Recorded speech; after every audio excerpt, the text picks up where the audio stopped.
It's Friday the 3rd of May. We're at the boat for about a week and Jane is just sanding the stanchion bases for the port gate. I'll just show you where we got to last time, 2 weeks ago. We didn't film finishing the first stanchion base. So here's the stanchion standing up. At the moment that's just dropped on, so that just pulls off. It's a nice snug fit. That's filled with thickened epoxy. We will just top it up so it's level. That's all fastened on with thickened epoxy. We're going to smooth around that and put some glass fibre tape to really hold that beautifully, but that is absolutely rock solid. We will be filling the stanchions themselves with thickened epoxy because you can just feel that bend slightly as you push hard on it, and I'm going to just put some paint on here which will just make it an even snugger fit, and then there will be one bolt that goes through that stops this ever lifting off, just holds it snug. So we've done that one. We're doing the gate over there next, at least the two uprights for the gate, because they intrude into the galley. So getting those done will then allow us to make more progress on the galley. Okay, it's all a bit noisy with Jane sanding and vacuuming, so I'll stop here. It's Saturday, 4th of May. Jane is mixing epoxy. Yesterday, you can just see through this porthole, we got 1, 2 stanchion bases done. That's for the gate on the port side.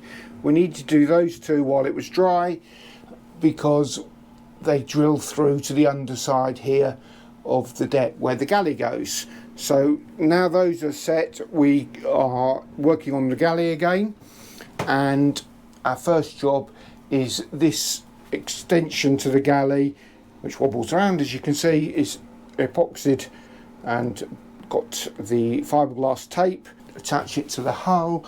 We're now going to fit this triangular piece of wood up there with thickened epoxy, and then we can fiberglass tape that without the fiberglass tape having to go around a difficult corner. Then we'll be able to fill above here and put another triangle in so that again we can put the fiberglass tape on without it having to go around difficult right angles. As soon as Jane's got the epoxy mixed, that's our next job. Once we've done that, back to the galley. Insulation.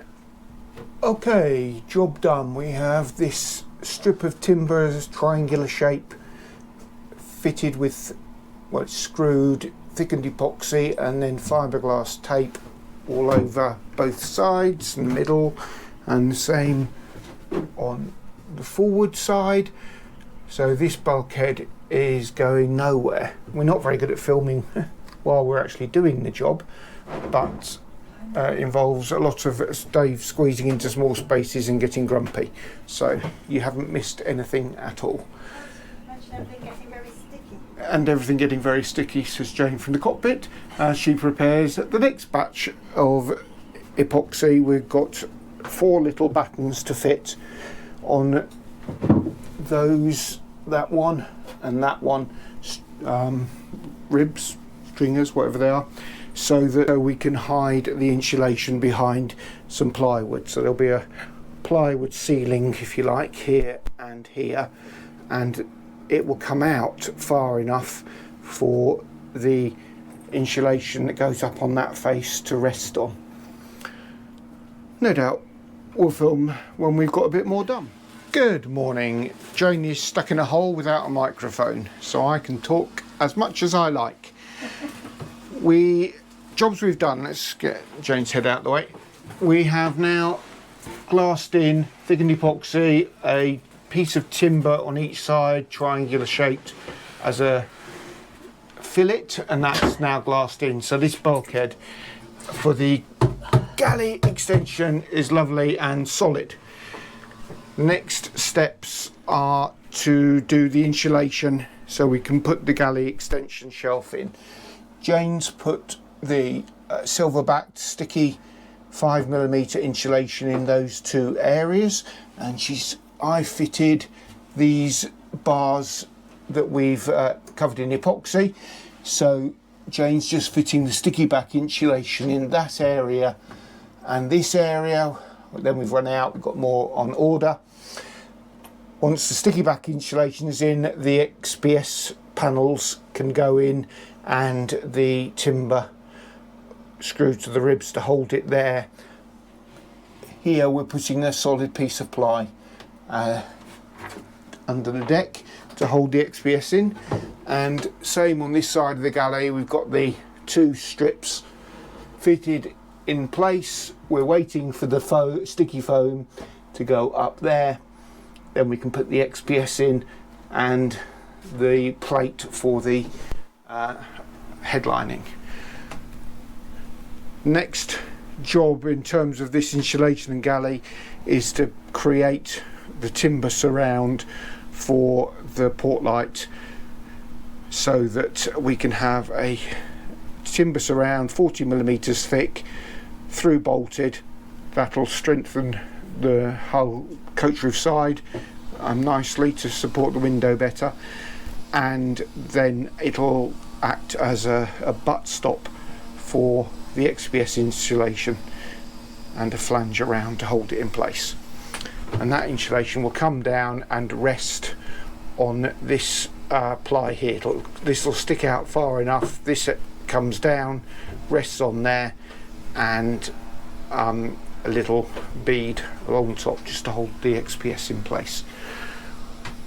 Getting all this insulation done is critical so that we can then finish fitting the galley, including the cupboard that's going there, the worktop here, cupboard there, box for the stoves, induction hob and microwave there, shelf under there, front cover for there.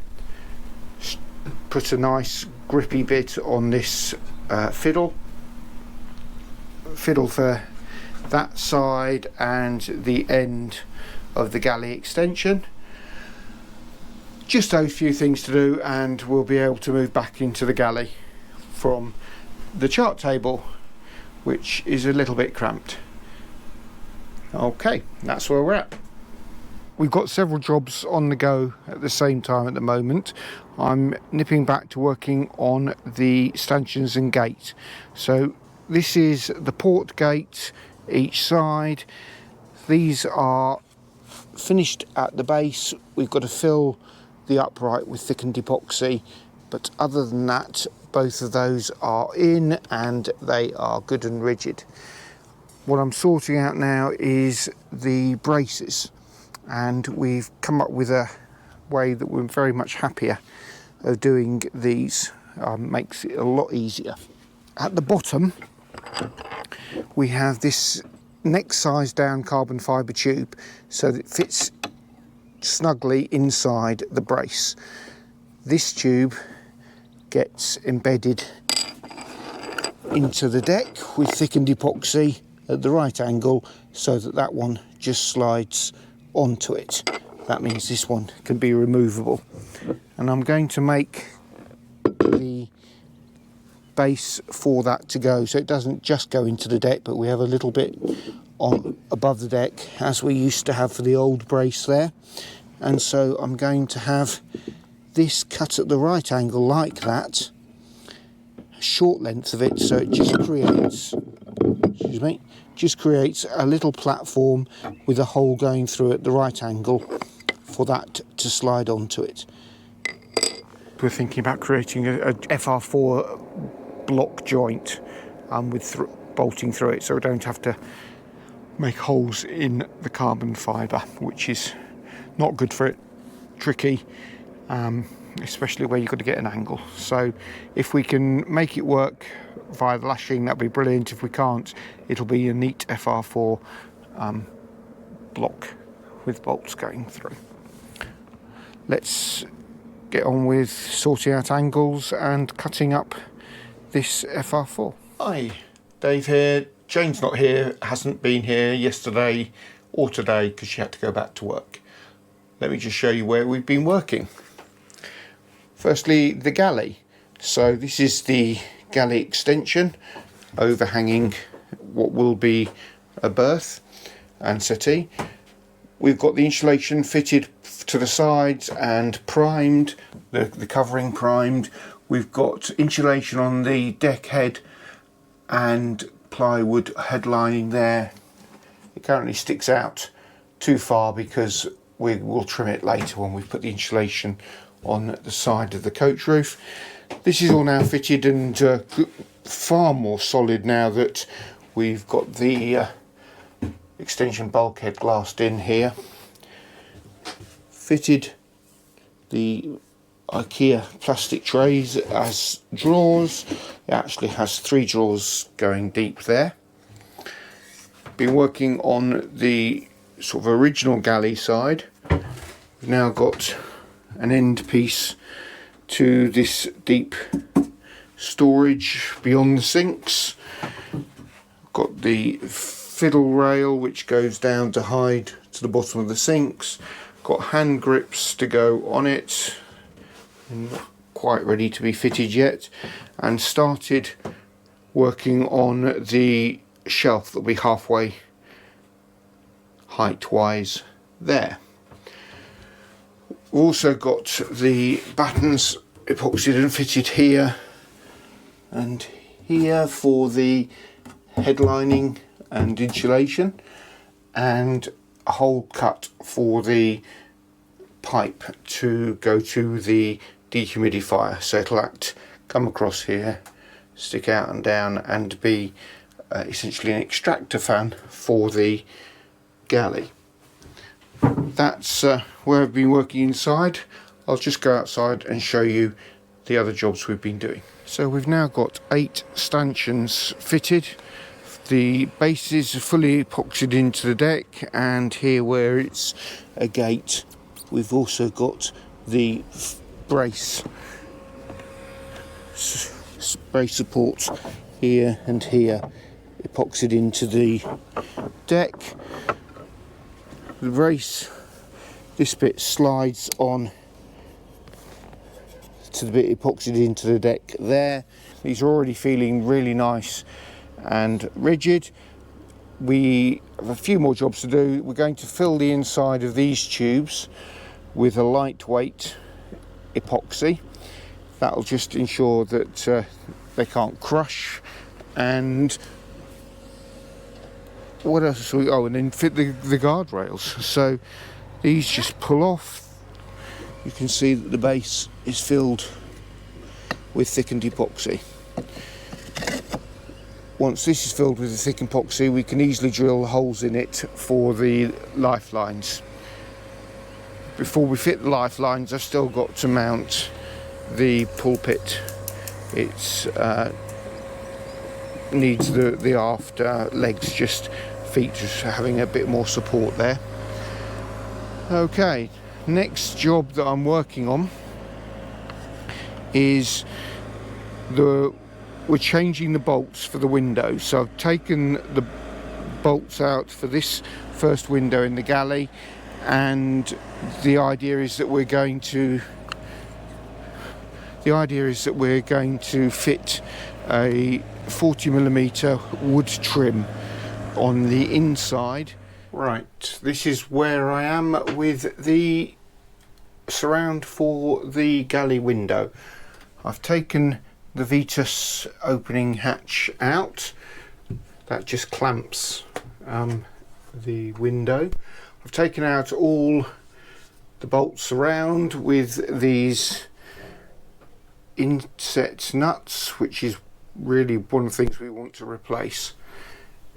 And I've taped around so that when I use the router bit, hopefully that will act as an extra layer of protection for the perspex.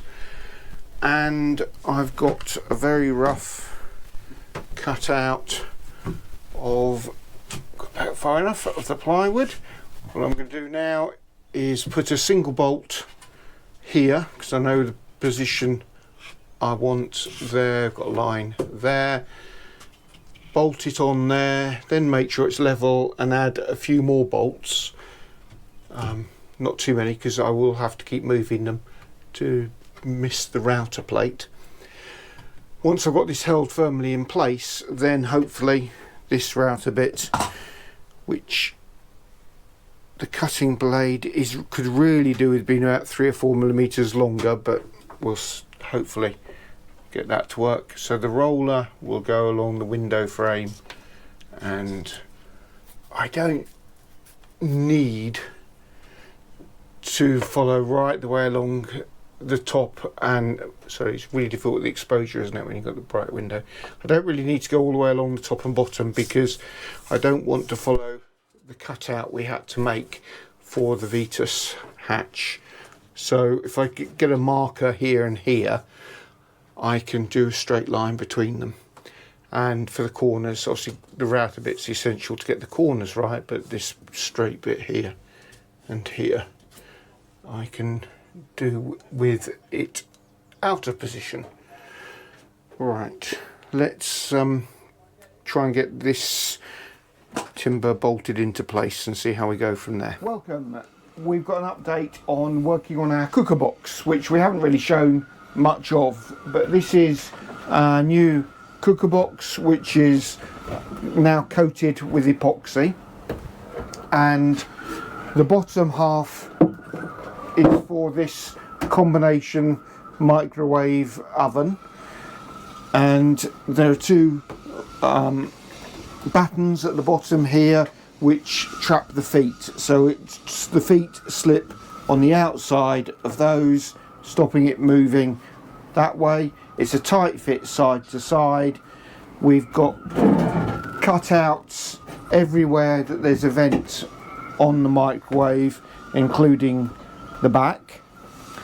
Once we've put the microwave in, this base for the induction hob goes in just above it and gets screwed into place, so that locks the microwave from tipping out, moving at all.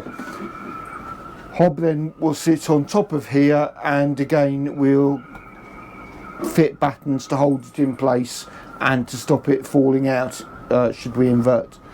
The position of that hob though will be central, so we're now ready to set the balance point to put the bolts through that will hold this and allow it to tilt.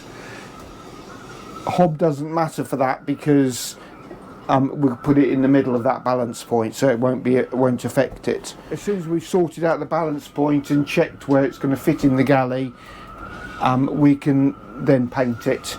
So the fact that the woodwork's not very exciting is all going to be hidden with filler and paint so that it looks acceptable, which is the only standard that we're aiming to reach. All right then. Thank you. Goodbye. We had a brainwave. So we've got the microwave in. The hob shelf turned out to be a tighter fit than I remembered, but it is in. And to get the balance, we've just got this piece of wood with a screw at each end, which fits underneath the lip. So by lifting the piece of wood so that the whole box balances on the two screw heads, we have discovered the balance point, which is 220 millimeters from the back, which is slightly forward, like this inboard of the middle point, just the way the microwave balances, I guess. So we know now where our balance point is.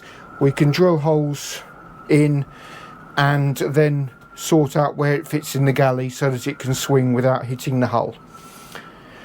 Very happy with that. That didn't take very long at all. Excellent. Hello everybody, it's Friday 7th of June and Jane's just mixing our first batch of resin for the day, which is for our Pushpit cum solar arch. Last time we here, it's easier to see this side, right. Last time we came, we put these tubes which go into the lazarette, and hopefully it'll be bright enough for you to be able to see. They go onto that FR4 shelf that we fiberglassed in a long time ago. There's a triangular collar with a hole in it that they sit into. That's all filled with thickened epoxy, which has gone off lovely. And even with just being held at the bottom, these are not going anywhere. We've got a slightly oversized hole because originally our solar arch plan was different and these were going to be coming out at an angle. They are now pretty darn close to being perfectly vertical. So we're going to fill that hole now all around them with epoxy, and the little bit of FR4 on the deck will just be a bit of solid filler in that hole. These are the Pushpit bases, and the next tube slots onto there, so it's got that much overlap. They're all going to be filled with epoxy, and the next tube, which I've got forward here on the side deck, you can see we've made more progress on our stanchions. We're now ready to create the joint for the gate braces. So these are the outer tubes. They slot onto there. Easier said than done. And again, these tubes will be filled with thickened epoxy.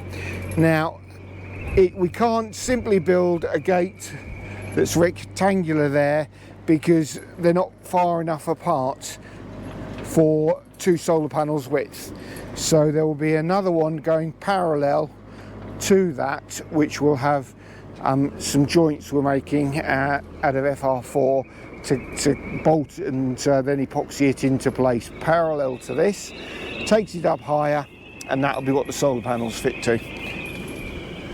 Bit of excitement this morning. Somebody's been launched down the beach, so watch them go in. Once we've got these fitted like this, we've got to add one more, a little extra stanchion, which will be just forward of that, somewhere there, so that the gap between this and the original stanchion there is the same as the length of our aft solar panels, so the ones that fit to the guardrails. We've got 2 175 panels. One goes here, one goes between there and the gate, and the same on the other side. Okay, these stanchion bases are now really nice. Let's show you one that Jane's pretty much finished. We haven't sanded it, and there's a little bit more filling just to make it look pretty, but you've got the stanchion base, original stanchion base, FR4 on top to just add a little bit more strength, and then we've got this little Dyneema loop epoxied to the base, which is going to be used to ensure that the pole doesn't ever pop off. They've been filled and had a base coat, primer coat of paint. Once we have enough of the rear arch built, which means a horizontal, diagonal braces and a brace going diagonally forwards, then we can connect up the guardrail all the way along this side.